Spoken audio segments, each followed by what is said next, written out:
আসসালামু আলাইকুম। বিসমিল্লাহির রহমানির রহিম। আমি বাংলাদেশ পুলিশের একজন কর্মকর্তা এসআই মাসুদ রানা। আমি আপনাদের কাছে কিছু তথ্য তুলে ধরতে চাই, যেটা বাংলাদেশের মানুষ অনেক দিন ধরেই জানে না, বা তারা এই প্রশ্নের উত্তর খুঁজছে অনেক বছর ধরে, কিন্তু কোনো উত্তর খুঁজে পায়নি।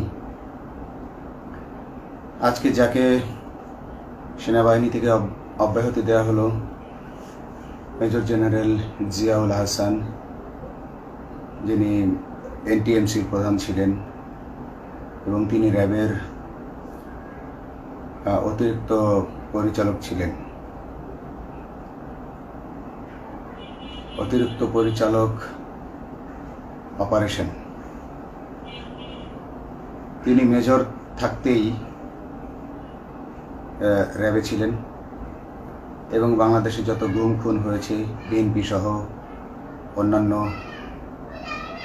যারা অ্যাক্টিভিস্ট, সেই গুম খুনের সাথে জড়িত এই জিয়াউল হাসান। অনেক নেতাদেরকেই র্যাবের কালো গাড়িতে করে সিভিলে ধরে আনা হতো, এনে র্যাব ওয়ানের গোপন আস্তানায় তাদেরকে আটক রাখা হতো। এরপর তাদেরকে সময় মতো অজ্ঞাত স্থানে নিয়ে তাদেরকে হত্যা করা হতো এবং অজ্ঞাত স্থানেই তাদের লাশ হয়তো নদীতে ডুবিয়ে দেওয়া হতো, নয়তো তাদেরকে দাফন করা হতো, নয়তো অ্যাসিডের মাধ্যমে তাদের লাশকে গলিয়ে দেওয়া হতো। আমি 2014 অক্টোবর থেকে 2017 ডিসেম্বর পর্যন্ত র্যাব সদর দপ্তরে কর্মরত ছিলাম। তখন র্যাবের ডিজি ছিলেন বেনজির, যিনি আজকে দেশের হাজার হাজার কোটি টাকা চুরি করে, পুলিশের হাজার হাজার কোটি টাকা চুরি করে পালিয়ে গেছেন বিদেশে। তো আমি দেখেছি অনেক মানুষকে কিভাবে অন্যায়ভাবে গ্রেফতার করে নিয়ে গুম করে রাখা হতো। আমি রিসেপশনে ডিউটি করতাম।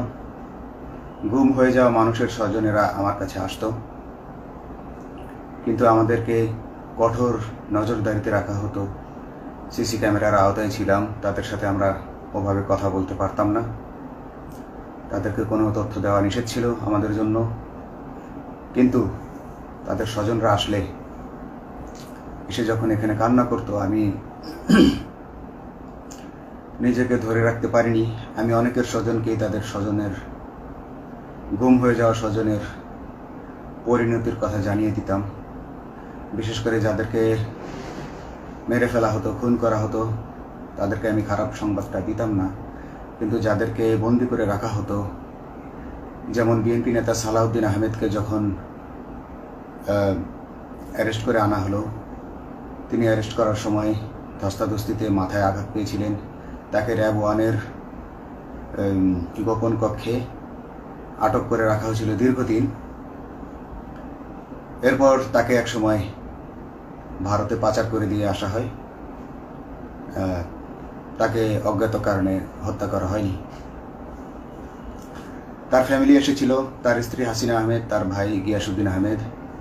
ওনারা আমার কাছে বেশ কয়েকবার এসেছেন। আমি কয়েকদিন ওনাদের এই উদ্বেগ, উৎকণ্ঠা, আমার সামনে বসে কান্নাকাটি দেখে আমি থাকতে পারিনি। আমি ওনাদেরকে কৌশলে আমার ফোন নাম্বার দিয়ে আমি ওনাদের সাথে দেখা করে ওনাদেরকে জানিয়ে দিই যে সালাউদ্দিন সাহেবকে হত্যা করা হয়নি, উনি জীবিত আছেন এবং ওনাকে হত্যা করার সিদ্ধান্ত নেওয়া হয়নি।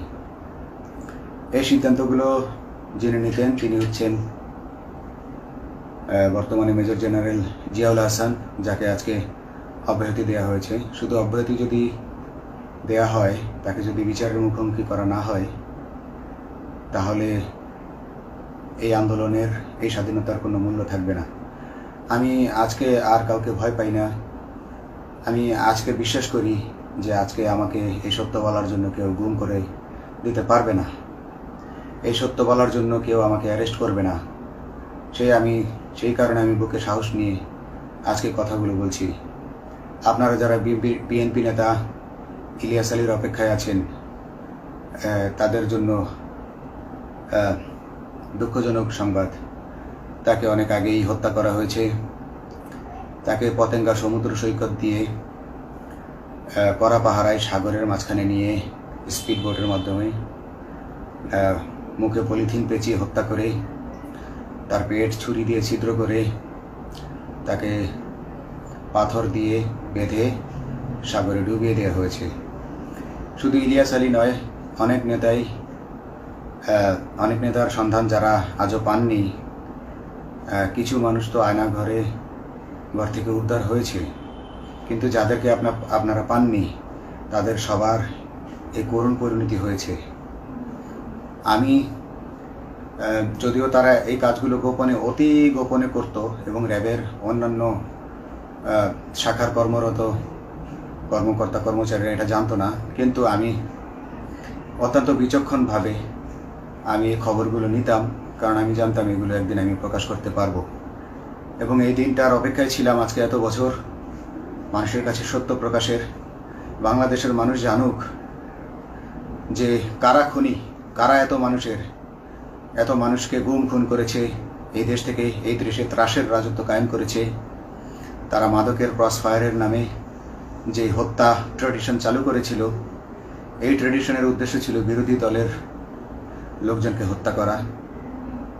কারণ পুলিশ এবং সেনাবাহিনীর অনেকেই মানুষ হত্যা করতে ভয় পেত, তারা এটাতে অভ্যস্ত ছিল না। অনেকেই অনেক সাহসী, কিন্তু একটা মানুষকে হত্যা করার পর তারা আর ঘুমাতে পারতো না, তাই তারা এসব কাজ করতো না। কিন্তু খুনে হাসিনা কিছু মানুষকে এভাবে হত্যা করতে করতে পুরস্কৃত করার মাধ্যমে হত্যা করতে অভ্যস্ত করে ফেলে। তারাই এই গ্রেফতারকৃত এই গুমকৃত মানুষদেরকে